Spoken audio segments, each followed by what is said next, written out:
ఏ మాధవి, ఏంటి? ప్రియా వాళ్ళ ఇంట్లో ఇవ్వలేదుగా? లేదే. నేను ఇంకా రాలేను గానీ మీరు వెళ్ళి చేయండి. అలాగే. ఏంట్రా? నీకు పెళ్ళంట. పెళ్ళి నాకు కాదు, అమ్మమ్మకి తాతయ్యకి. కాదు నీకేనంట. ఫారెన్ నుంచి వచ్చాడే అంశుయాంటి కొడుకు ఆ ప్రకాష్ కి నీకు పెళ్ళంట. అమ్మ చెప్పింది. రఘు ఎక్కడా?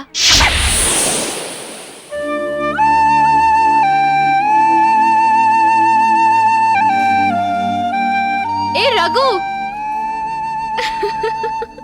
విన్నావా ఈ న్యూస్? ఫారెన్ లో చదువుతున్నాడే అనుసి ఆంటీ కొడుకు, ఆ ప్రకాష్ కి నాకు పెళ్ళంట. How funny it is. ఇందులో ఫన్నే ఉంది. కాక మరేంటి, అతను ఎవరో ఎలా ఉంటాడో తెలీదు. అసలు ఇద్దరు మ్యారేజ్ చేసుకోవాలంటే పరిచయం ఉండాలి, ఒకరినొకరు అర్థం చేసుకుని ఉండాలి. లేకపోతే మనలాగా ఒకరినొకరు ప్రేమించుకునైనా ఉండాలి. ఎందుకు నవ్వుతున్నావు? మనం ప్రేమించుకున్నాం అంటుంటేను.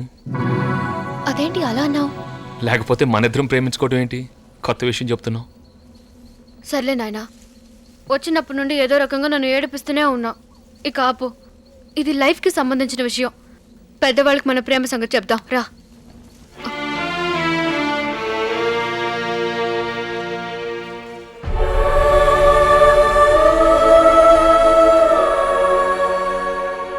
అందరితో ఉన్నట్టే నీతోనూ చనువుగా ఉన్నాను.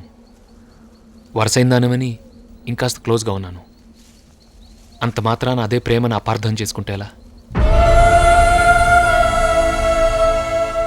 అవును, అపార్థం చేసుకున్నాను. పిచ్చిదాన్ని. నీతో గొడవపడి ఓడిపోయినప్పుడల్లా బావ చేతిలో ఓడిపోయిన మరదల్ని అనుకున్నా.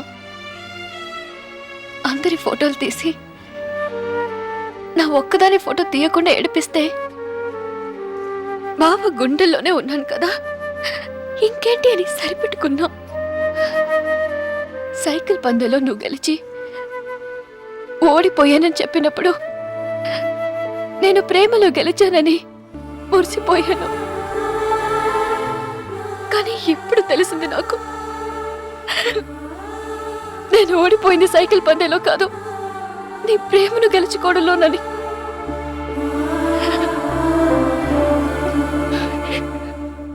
రఘు,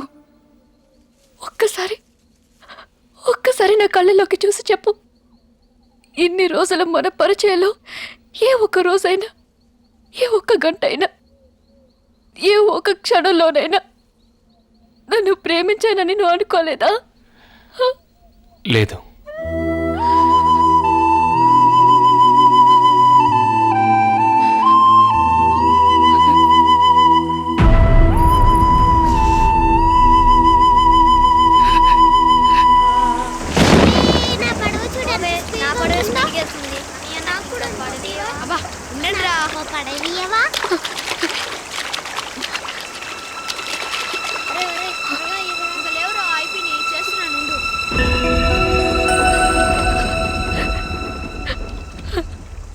మంగని ఎంతగా ప్రేమిస్తున్నానో చెప్పడానికి భాష లేదు.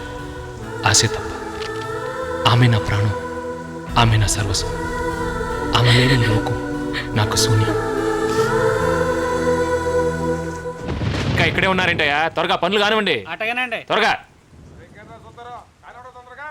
చూసావా, పెళ్లి ఏర్పాట్లు ఎంత ఆర్భాటంగా చేస్తున్నారో. అవునమ్మా, వీర రాఘవయ్య గారి మనవరాలి పెళ్ళి. ఆ మాత్రం ఉండకపోతే ఎలా? నన్ను చూసి ఆ మాట చెప్పు. రే, ఆ ఫ్రూట్స్ అన్ని సరిగా పెట్టు. అలాగేనండి. నేను వస్తానమ్మా. జరిగేది మంగ పెళ్లిరా. అదేంటమ్మా తెలియనట్టు కొత్తగా చెప్తున్నావు? నేను మీ అమ్మన్రా.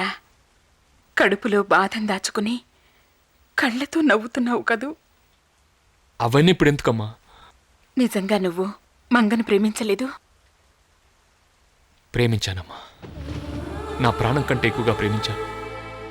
మంగతో ఈ 10 రోజుల పరిచయం 10 ఏళ్ల అనుబంధం లాగుంది. మంగను మర్చిపోలేనమ్మా, మర్చిపోలేను.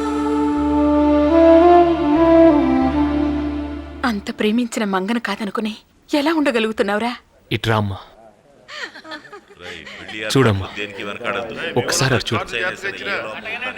ఇల్లంతా ఎంత సందడిగా ఉందో, ఎంత కళకళలాడుతుందో చూడమ్మా. తాతయ్య, నాయనమ్మ, బాబాయ్, పిన్ని అందరూ ఎంత ఆనందంగా ఉన్నారో చూసావమ్మా. వాళ్ళంతా ఇలాగే ఆనందంగా ఉండాలంటే నేను మంగని మర్చిపోక తప్పదమ్మా.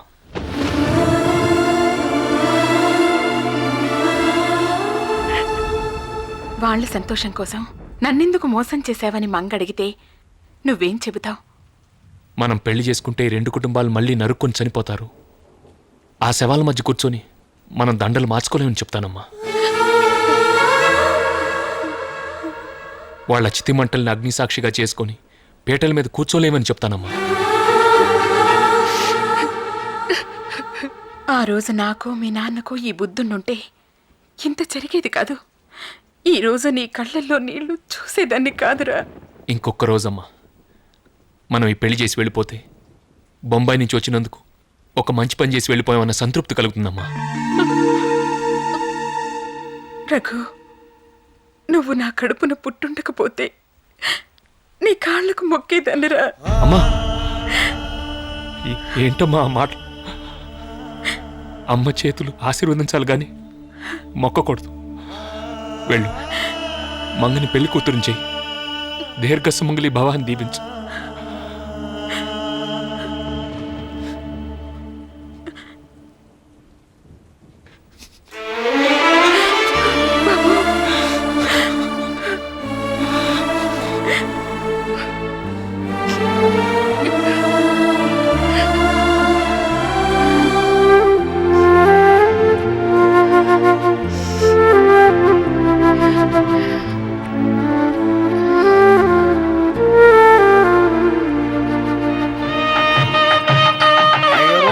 ఏర్పాట్లన్నీ బాగానే ఉన్నాయి కానండి, నాకు పొడుగులాగు గుట్టించకపోవటం ఒక్కటి ఈ పెళ్లికి పెద్ద లోటండి. ఒడుగులాగేం కర్మ, నీ కోటు కూడా గుట్టిస్తాలేరా.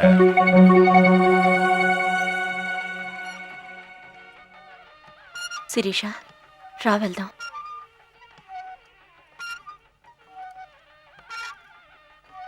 తమ్ముడు, నాకొచ్చిన కష్టానికి నాకంటే నువ్వే ఎక్కువ కన్నీళ్లు పెట్టావు. నా కోసం నీ కోపాన్ని దిగమింగుకుని పందిట్లోకి వెళ్దాం పదరా. అక్కడికొస్తే ఆ భాస్కర్రావు గారి కొడుకు కనబడతాడు. వాణ్ణి చూస్తే నా రక్తం ఉడికిపోతుందక్కా. జరుగుతున్నది నా కొడుకు పెళ్లిరా, నీ మేనల్లుడు పెళ్లి. పసుపు కుంకాలు పోగొట్టుకున్న తర్వాత నా జీవితంలో జరుగుతున్న మొదటి శుభకార్యం రా ఇది. వచ్చి నీ మేనల్లుడికి అక్షింతలు వేసి ఆశీర్వదించరా. మీరెళ్ళండి, నేను వస్తాను.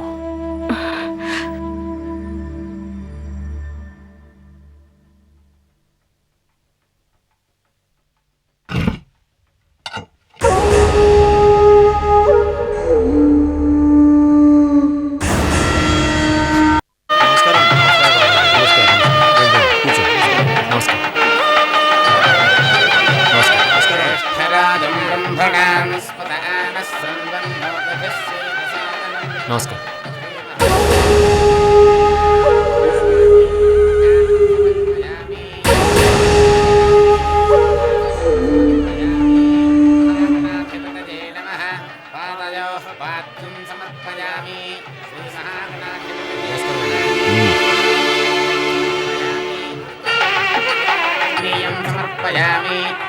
నమస్కారం. నమస్కారం. అన్నయ్య, మంగక్కాయ ఉత్తరం నీకిమ్మంది. మంగ ఎక్కడికి వెళ్ళింది? ఇది నాకిచ్చి కోపంగా ఎక్కడికో వెళ్ళిపోయింది.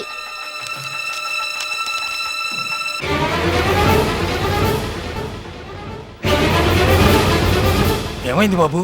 గోవిందు, మంగ పెళ్లి పందిట్లో లేదు. ఈ విషయం ఎవరికి తెలియకూడదు. నేను వెళ్ళి తీసుకొస్తాను.